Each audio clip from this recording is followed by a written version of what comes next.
경기도가 장시간 노동 및 불공정 계약 등으로 어려움을 겪는 택배 노동자들을 위한 택배 노동자 지원 전담 태스크포스를 가동, 전방위적 지원에 나선다고 28일 밝혔다. 이번 태스크포스는 이재명 지사의 민선 7기 도성 철학인 노동이 존중받는 경기 실현의 일환으로 최근 사회적 이슈로 부상한 택배 노동자들의 과로사, 불공정 계약 등의 문제를 해결하기 위한 정책협의 전담 기구다. 노동국장을 중심으로 공정국, 보건건강국, 철도항만물류국, 홍보미디어 담당관이 태스크포스 구성원으로 참여하며 노동 분야의 외부 전문가들과 민주노총 서비스연맹 전국택배연대 노동조합도 함께 논의에 동참한다. 도는 지난 10월 23일 태스크포스 TF 1차 회의를 개최한 데 이어 28일 2차 회의를 진행한다. 도는 태스크포스 구성을 계기로 현장의 목소리가 반영된 선제적이며 실질적인 지원 정책들을 발굴, 추진할 계획이다.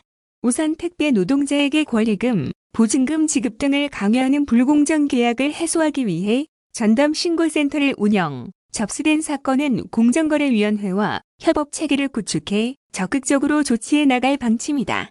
또한 장시간 노동과 중량물 반복 취급에 따라 근골격계 질환 및 심혈관 질환 등에 시달리는 택배 노동자들을 위해 마을노무사 제도를 활용한 산업재해 신청 지원을 추진한다. 도가 노무사 선임 비용을 전액 지원하고 택배 노동자가 상담받기 편한 지역의 마을노무사를 배정, 업무상 질병에 대한 산업재해 신청을 지원할 계획이다. 원청택배회사 및 대리점, 고객으로부터 지속적인 갑질을 당해 정신건강 상태가 좋지 못한 이들을 위해서는 감정노동자 심리치유 지원 사업을 통한 심리치유를 지원할 예정이다. 아울러 우리 회사 건강주치 사업을 활용해 택배 노동자 건강 증진 프로그램을 운영하고 택배 물류센터 안전사고 예방을 위해 고용노동부 경기지청과 협업해 물류센터 점검도 실시할 계획이다. 이를 위해 내년 104명으로 확대되는 노동안전 지킴이를 현장에 보내 면밀한 점검을 벌일 예정이다. 이 밖에도 사업주 및 택배 노동자들을 대상으로 찾아가는 노동인권 교육을 실시하고 악천후 시 무리한 배송 요구를 하지 말자는 내용의 대국민 캠페인도 진행할 방침이다. 제도 개선 과제도 적극 발굴한다. 생활물류서비스산업법 발의 법안에 분류 노동자와 배송 노동자를 구분하는 규정을 포함하는 것과 특수고용직 산재보험 적용 제외 폐지 발의 법안 찬성, 악천후 시 배송 지원이 가능하도록 공정위가 추진하는 표준 운송계약서 및 택배 표준약관에 해당 내용이 반영되도록 하는 사항을 중앙정부 등에 적극 건의해 나갈 계획이다. 이재명 경기도지사는 지난 27일 자신의 사회관계망 서비스에 택배 노동자의 사망사고를 언급하며 코로나19가 언택트 산업의 특수를 낳았지만 호황에 그늘한 노동자들의 절규가 있었다.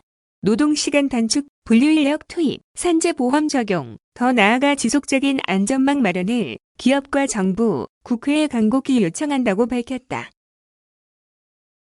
다음은 경기 프리미엄 버스 뉴스입니다. 일반 광역버스보다 넓고 빠르고 편리한 더 높은 수준의 서비스를 제공하는 경기 프리미엄 버스가 올해 11월 수원, 용인, 화성에서 운행을 개시한다. 경기 프리미엄 버스는 경기도가 민선 7기 공약인 대중교통이 자가용보다 편한 경기 실현 차원에서 출퇴근 시간대 자가용 이용객의 대중교통 이용 전환을 유도하고자 도입한 신개념 교통 서비스다. 그간 광역버스의 단점으로 지적되어 온 입석 운행, 긴 승차 대기 및 이동 시간, 잦은 환승, 좁은 좌석 등을 해결해 도민들의 대중교통 이용률을 제고하겠다는 구상이다. 프리미엄 버스의 첫 번째 특징은 좌석 예약제다. 철도나 항공, 시외버스처럼 모바일 예약 전용 앱을 통해 사전 예약하고 요금은 교통카드로 현장에서 지불하는 방식으로 운영된다. 출근 시 불필요한 대기 시간을 단축하고 입석 없이 편안히 앉아갈 수 있다는 장점이 있다. 두 번째 특징은 우등형 차량 도입이다. 노선별로 2대에 28에서 31인승 우등형 버스를 도입해보다 넓은 좌석에서 쾌적하고 편리하게 이동할 수 있게 했다. 세 번째 특징은 급행화다. 보다 빠르고 편리한 이동을 보장하는 차원에서 정류소를 최소화, 주요 거점만 정차하는 스킵 앤 스탑, 스킵 앤 스톱 방식을 도입했다. 네 번째 특징은 포스트 코로나 시대를 대비해 비접촉식 요금 결제가 가능한 태그리스 결제 시스템을 도입한 것이다. 광역버스의 이 같은 비대면, 비접촉 서비스를 제공하는 것은 이번이 전국 지자체 최초다. 이 시스템은 차량에 설치된 비컨이 승객의 스마트폰 블루투스 신호를 감지해 승하차 여부 등을 판별, 교통카드 단말기에 별도의 태그 행위 없이 자동으로 버스 요금이 결제되는 방식으로 운영된다. 도는 수요조사 등을 통해 선정된 호메실 판교, 한숲시티 판교, 서천지구 판교, 동탄일 판교 잠실, 동탄이 판교 잠실, 한숲시티 양재시민의 수 6개 노선을 시범사업 노선으로 확정하고 오는 11월 2일부터 순차적으로 운행을 시작할 계획이다. 경기 프리미엄 버스는 회원제로 운영한다. 모바일 앱 미리를 내려받아 회원 등록 후 탑승을 하는 노선과 좌석을 미리 예약하면 된다. 매월 25일마다 다음 달 예약 좌석이 풀릴 예정이다. 주말과 공휴일은 운영하지 않으며 출퇴근 시간, 출근 오전 6에서 9시, 퇴근 오후 5에서 10시 대에만 운행한다. 운임은 평일 출퇴근 한정 운행한다는 점, 기존 버스와의 차별화 등을 고려해 1회당 3,050원이다. 다른 대중교통과 마찬가지로 환승요금제가 적용된다. 도는 시군과 함께 12월까지 시범사업 노선에 대한 지속점검을 실시, 이를 바탕으로 확대 계획을 수립해 운행 노선과 운행 시간을 확대해 나갈 계획이다. 다음은 디지털성 범죄 대응 사업 진행 과정 발표 뉴스입니다. 경기도가 디지털성 범죄 피해자를 위한 피해 상담, 디지털 기록 삭제 지원, 유포 모니터링 등을 전담하는 조직을 구성하는 등 본격적인 디지털성 범죄 피해 지원 사업에 착수했다. 이순림 경기도 여성가족국장은 28일 경기도청에서 기자회견을 열고 경기도는 지난 6월 디지털성 범죄 대응 추진단 발족을 시작으로 약 4개월간 신속하게 디지털성 범죄 대응 방안을 마련했다면서 경기도 디지털성 범죄 대응 사업 추진 경과에 대해 설명했다. 이 국장은 먼저 지난 26일 경기도 가족여성연구원 내에 디지털성 범죄 피해 지원과 관련한 전담 조직을 구성하고 본격 가동에 들어갔다고 밝혔다. 전담 조직은 초기 상담 및 삭제 지원, 유포 모니터링 등을 실시하는 한편 수사, 법률, 전문 상담, 긴급 생활 지원 등 관련 기관 및 자원과 피해자를 연계하는 역할도 수행한다. 경기도는 이 전담 조직을 내년 초 경기도 디지털성 범죄 피해자 원스톱 지원센터로 확대할 계획이다. 도는 인력을 확대하고 보다 체계적인 시스템을 갖춰 효과적으로 피해자를 지원하고 추가 피해를 예방할 수 있도록 철저히 준비할 방침이다. 이 국장은 이어 디지털성 범죄 근절 활동에 높은 의지를 갖고 있는 12명의 도민을 선발해 경기도 디지털성 범죄 대응 감시단을 27일 발족했다며 소정의 역량 강화 교육을 이수한 후 포털, SNS상에서의 디지털성 범죄 모니터링 활동에 착수할 계획이라고 덧붙였다. 이 밖에도 도는 지난 9월부터 각종 영상 미디어를 통해 디지털성 범죄 피해자에 대한 지원책을 홍보하는 한편 디지털성 범죄 근절 사이버 교육 콘텐츠를 제작해 11월부터 경기도 공직자와 공공기관 임직원을 대상으로 디지털성 범죄 예방 및 근절 교육도 실시할 계획이다.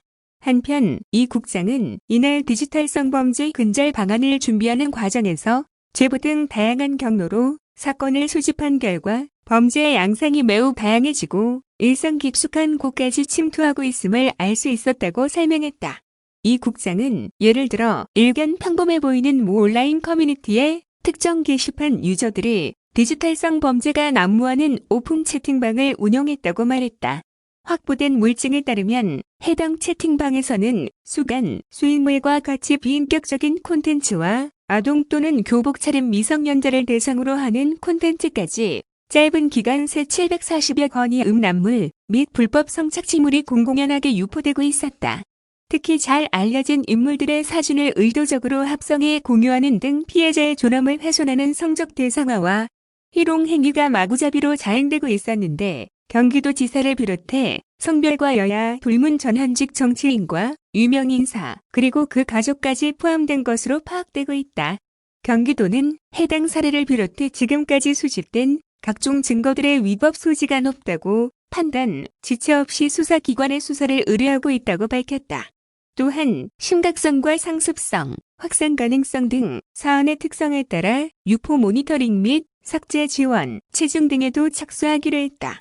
이 국장은 경기도는 성착취물의 확산을 차단하고 피해를 최소화하며 분별 없이 자행되는 범죄 행위를 위축시키는 데에 주어진 자원을 모두 동원해 최선을 다할 것이라며 디지털성 범죄에 피해를 입거나 해당 범죄 행위를 목격하게 될 경우 반드시 신고하고 주변에 피해가 발생할 경우 문제를 함께 해결해 나갈 공적 체계가 열려 있음을 피해자가 인지할 수 있도록 도와달라고 당부했다. 디지털성 범죄 피해 신고는 카카오 채널 및 이메일로 연중 상시 가능하며 전화 상담 및 방문 상담 접수는 평일 9시부터 18시까지 가능하다. 다음은 수술실 CCTV 인식 관련 여론조사 뉴스입니다. 경기도민 10명 중 9명 이상이 수술을 받게 된다면 수술실 CCTV 촬영에 동의하겠다고 응답했다.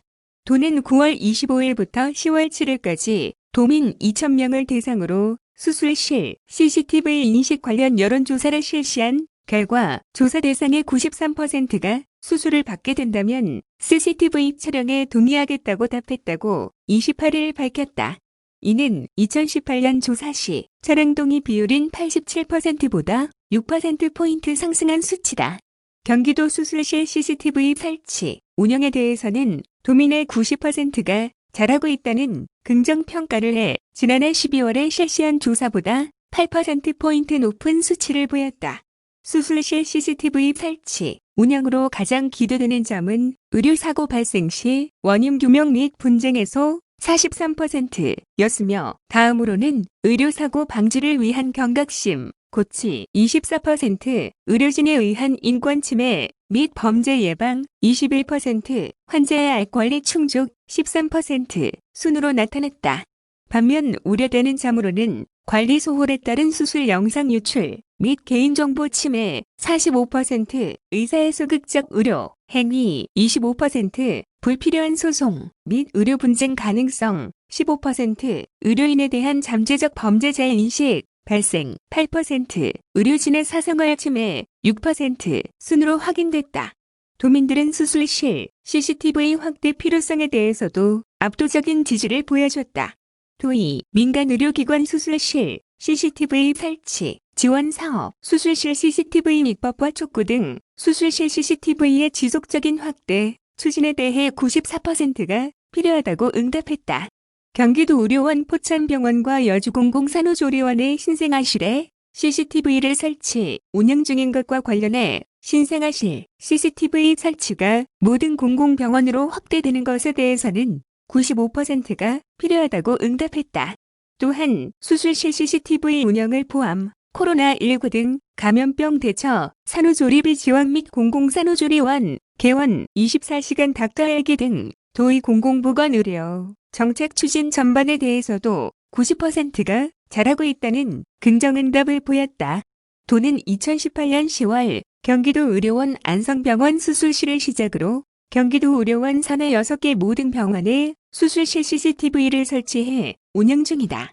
이재명 경기도지사는 지난 7월 의료기관 수술실 CCTV 의무 설치 입법 지원 간담회에서 환자와 의료인 모두를 위해서 필요하고 모든 사람들이 동의하는 이 일이 국회에서 신속하게 처리되기를 바란다면서 국회의 신속한 입법화를 요청하기도 했다.